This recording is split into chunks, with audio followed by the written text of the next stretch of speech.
Oh, it was nice to walk into the building that seemed like a serious downtown business there in Tacoma Park. It was a bustling little area, and so we'd walk in, and it was very businesslike and professional. You could feel a sense of history, the big paintings on the wall. The publishing house in Tacoma Park had served a very useful purpose for a long time. But I tried to make some additions to that plant, and I ran into a lot of problems with the city of D.C. They were not interested in any expansion. They didn't want any, they really didn't want industry in D.C. Well, there was always the idea of wish we could get out of Washington. And it got to the place where you couldn't hardly bring anyone into Washington because everything was so high. Anyway, we came up and looked at some really great properties, but they were a lot more expensive than living in Nashville, so we didn't choose to make that move at that point. When we started bringing these young people in and looking at the publishing house and possible career to review, we got hit immediately with they didn't want to live in the city.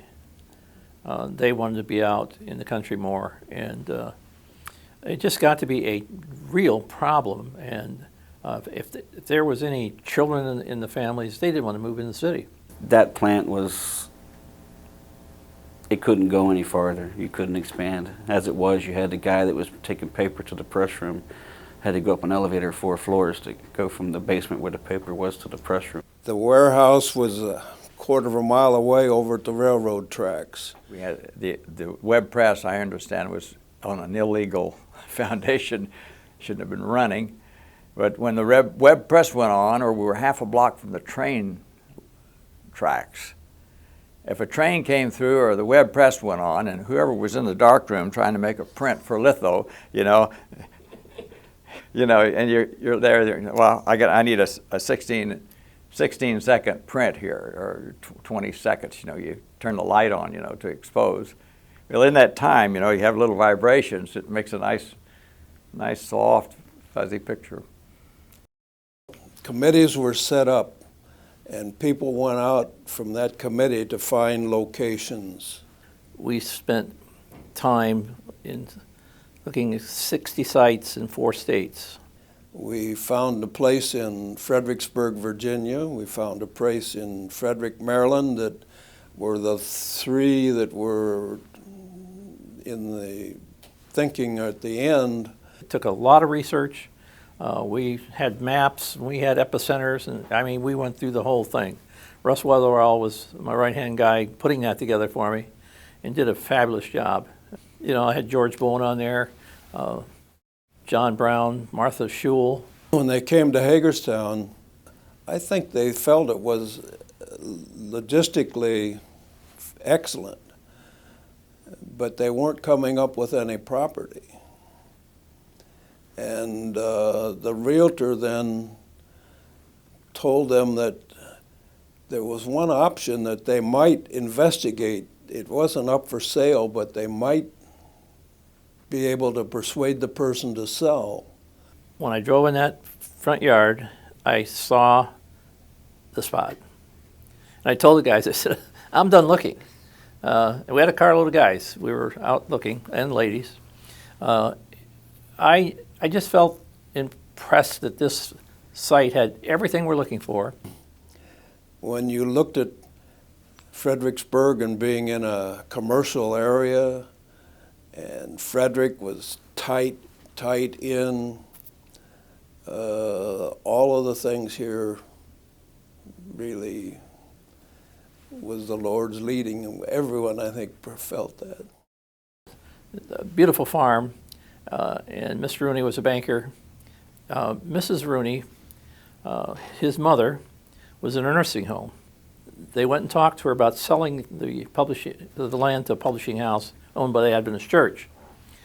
And someone had been giving her Ministry magazine, of all things for someone not an Adventist to get. She had been reading Ministry magazine and knew it was published by the Seventh-day Adventist Church. And when Bill Rooney, her son, asked her about selling to us, she said, absolutely. We put this out to bid to 5 different companies. The lowest bid was from Preeny Construction right here in Hagerstown, which really worked well because he knew all of the people in the county to make it happen. And while Dominic is a good Italian Catholic, he took this building really serious. It was like building a church, and he wanted to make sure it really was done right. And if you go out in the factory today and look at the floors, not a crack in one of them.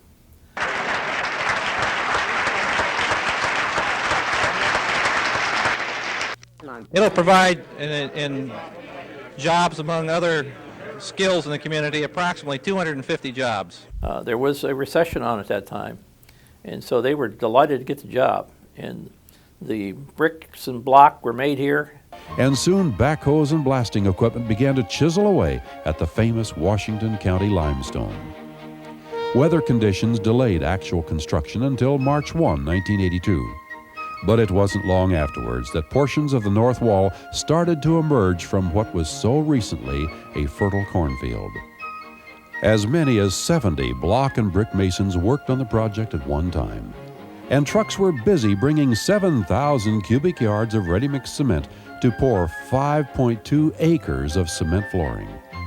The 600-foot-long factory required 121 miles of electrical wiring, 30,000 feet of plumbing pipes, and 1,110 tons of stone ballast for the factory roof. Well, the production people played such a big role in it because they were continuing the production the day-to-day of printing and binding and shipping and so forth. And at the same time, those same people had an immense background that lent itself to the details of construction and project management and things like that. He asked if I would like to work on grounds when they were moving up here, just to see this piece of property change from pretty much farmland and to just tackle every kind of challenge there was. I probably, for the first 2 years, I had poison from oak, poison ivy, from just all the fence rows that had to come down from the clearing. Long, hard days, but very, very satisfying. But we all had to wear a hard hat when we were here on the construction site. Of course, as curious as I am, I was all over the place checking on this and that and the other thing. So they always say, get your hat on. And so I'd grab that hat. I didn't like it, but I wore it anyway. Inside the building now and actually standing in the lobby. And you can see here, this is a production office. We had 2 guys, Lloyd Barber, I think you're thinking of, and George Tatum. They were both former superintendents of the factories, and they were very detailed guys. Brother Barber's job was to check the weather and record it every morning. We wanted to know the temperature and whether it's rain or sunshine. Now you wonder why. It's in the contract. They had so many days to build this plant. And when you're in a progress meeting with your contractors and your subcontractors, it's kind of fun to kind of keep pushing them a little bit and saying, well, we have a record now. We had so many nice days here, and I didn't see anything done. So we'd have fun with them. As you can see, the rock goes right on through the building. We have another seam just around the corner. And as the Bible says, you should build your house on a rock. There it is. But they also were carrying the plans around because they were double checking on the contractors to make sure it was going to be done according to the specs. These guys knew what the factory should look like, and they were determined to make sure that's what happened. He was on the job up here every single day, all day long. Yeah, I mean, he had 12, 16-hour days because they were sometimes on the building here around the clock, just running around with a tape measure, and he would measure everything. And it's because those guys were on top of it, and they got that press room ready, and when the new press came in, it went right in there. So That's basically what they did. They were our eyes and ears and watched everything that happened out here. All I know is that we were going to Hagerstown. That was not welcome news for me, just because it meant another move, at least that. Hagerstown, 80 miles from Washington. No mall, no outlet, farmland. Well, I think there was a lot of maybe a little trepidation that you always have when you're moving somewhere new. I remember, like with Frank and Anita Jacobs, one of the largest troubling things with them, and also with Gail Hunt, there was no Taco Bell here. Jim Hansen was a great guy, and Jim would always give me a hard time. You know, I can't do this, can't do this. I've lived here forever and all this kind of stuff. And finally, he got converted. And from then on, he had a little thing in his office by the calendar that said, we're going over the hill and into the valley. The one thing I do remember that was incredible was they never missed a day of production. How is that possible? Well, they got a new press for up here. They set that press up before they started taking the other ones down there. And it was running here. The press was the first thing that started running up here. Things were down in Hagerstown when we moved here, which was fortunate. And it was amazing. People in Tacoma Park could sell their houses, come out here, and buy a place with some acreage, and pay cash, and have money left over. My office was the last, or among the very last, to vacate the building. And this particular day, Chris Hendrickson, who was one of the first friends I made when I came to the review, we were assigned to sort out and pack up the personnel offices because it was finally our turn to move. So we were cleaning out drawers, packing into boxes, and then everything that needed to be thrown away, we had a great tall trash can on wheels. And when it'd get full, we'd take it down to the dock and put it into the dumpster, and then we'd bring it back. And so on one of these return trips, we were just walking along the hallway, and Chris said, "Say, why don't you just get in this thing and I'll push you to the office?" And I said, "Oh, I don't think so." "Oh, come on," she said, "there's not a soul here. We're the only ones there." And I looked around, and sure enough, we hadn't seen anybody all day on that floor. So I climbed in, and she told me to hunker down because it would tip over or something. So then she trundled me along the hall, and we'd turn this way and we'd turn that way. And then finally we made the last turn to go by the personnel offices, and she started to run. And then she gave a huge push, and that cart just went flying, and I looked up and I saw the windows of the personnel office go flashing by, and then I felt a bump, and we were through the sliding glass, or the double glass doors that led into the lobby and the reception area. And we slid across the floor, and I came to stop at the far wall. And I just sat still, and I just said, "Oh, I hope there's nobody in this lobby. Or if there is, I hope it's nobody important." And I sat real still, and I didn't hear anything. So I reached my hands up and grabbed the rim of the basket, and I pulled myself up. And I was looking right into the face of Elder Neil Wilson, the General Conference President and the Chairman of the Review and Herald Board. The Review was coming in to a new community, and I was really concerned that we project the right image. That's why we tried to have, made a big deal out of the groundbreaking. Come out here in the field and, a bunch of shovels, and, we had a little pavilion and tent and everything. I made a big deal out of it. And when we finished the plant, that was finished in '82, the governor came. Governor Hughes, I'd like to present this to you.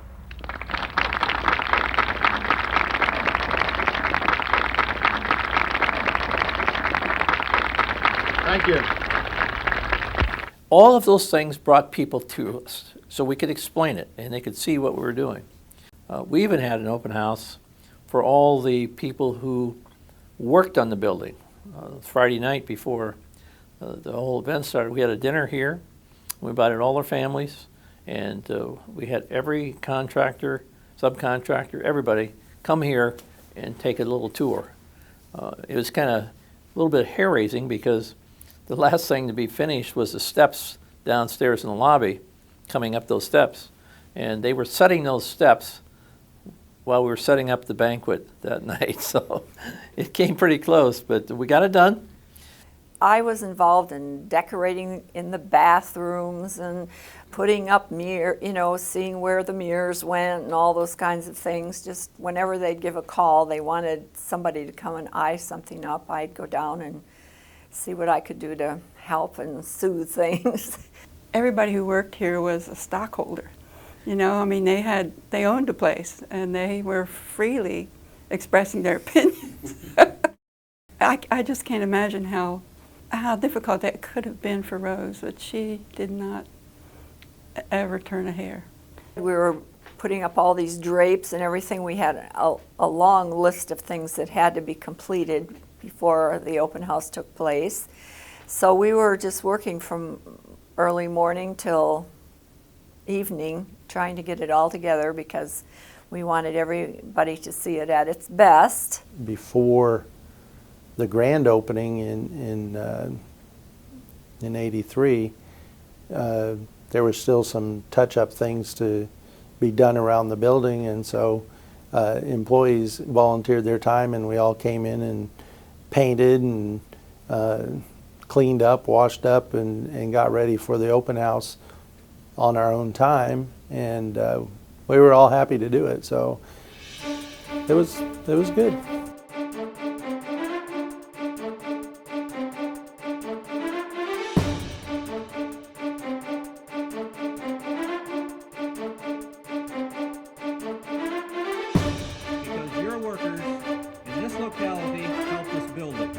This is a gold key, a grand master for the entire complex that I would like to present, indicating to my president that we are now delivering the brand new Review and Herald to you. I made an appeal to Neil Wilson when he asked me if I would be the president of the new company. I said, Neil, I'll do it under one condition, that you chair the board while we do this move. And to his credit, he said, I'll do it. So he was the chairman of the board, and that really helped me because there were a lot of people, my good friends at the General Conference, weren't not excited about us moving. They could sense, I think, there was going to be a disruption in their life because the General Conference already owned the property where they're currently located at that time. But, the Review was the first official organization of the church, organized before the General Conference, so it's up to us to lead the way. And so with us leaving Tacoma Park, it really put the pressure on them to get out too. I think you can understand that this is a moment of some emotion for me. And he ran interference for me on a lot of issues that it just worked the best. And so I was excited to work with him. He was a great guy.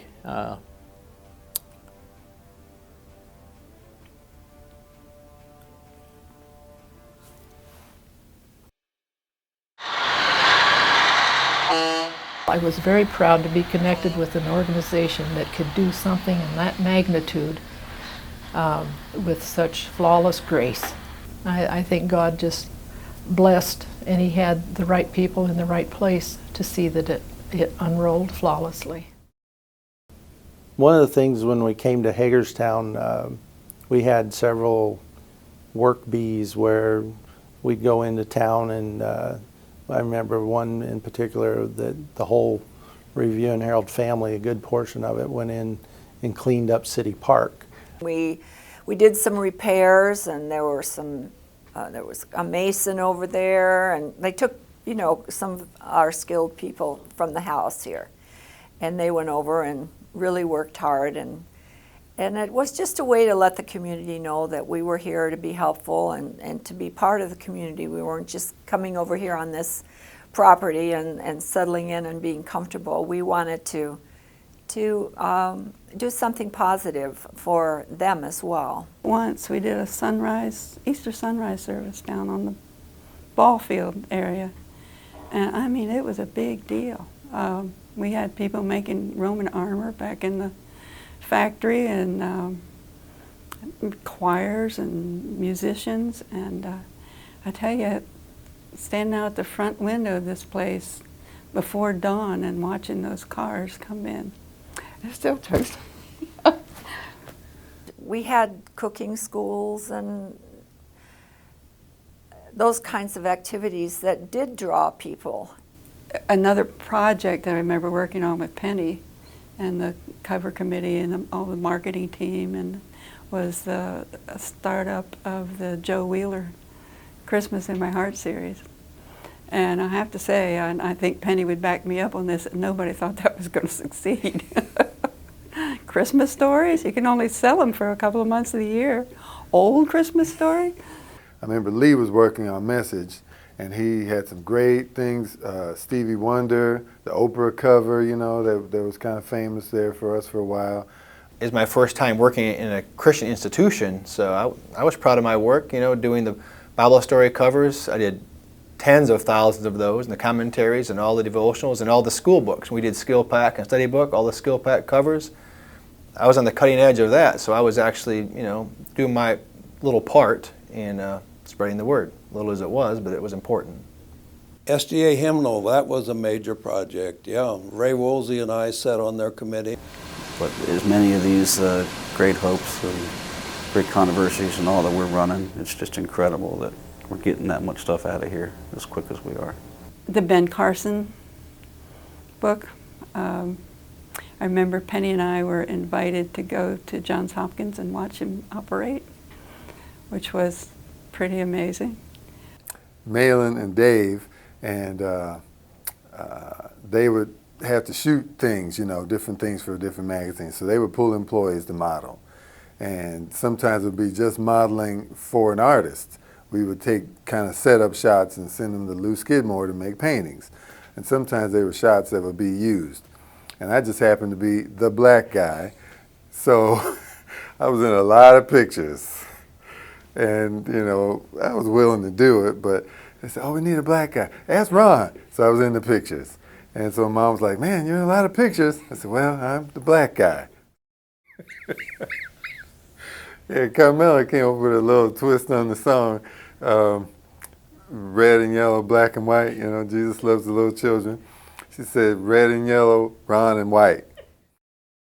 When Bruce Pierce first hired me to be a stripper in photo offset, I was the first woman, and so there was this tall young man. We had big light tables, so he put me over there across the light table to work with him. Well, he didn't really like that because he thought I was going to take his job away. And so he complained to Bruce about that. And he says, she'll be fine. You got to teach her, you know, you got to do these things. I said, okay. And so he started showing me how to strip, you know, with the 4 negatives. And I guess, you know, by being that close and working with him, I mean, I was single and he was single, and you know how that goes. The marketing worships, and we used to get together all around that big table in what was then the marketing conference room. I don't know what it is now, but and we would take turns having worship. And that was always a special time.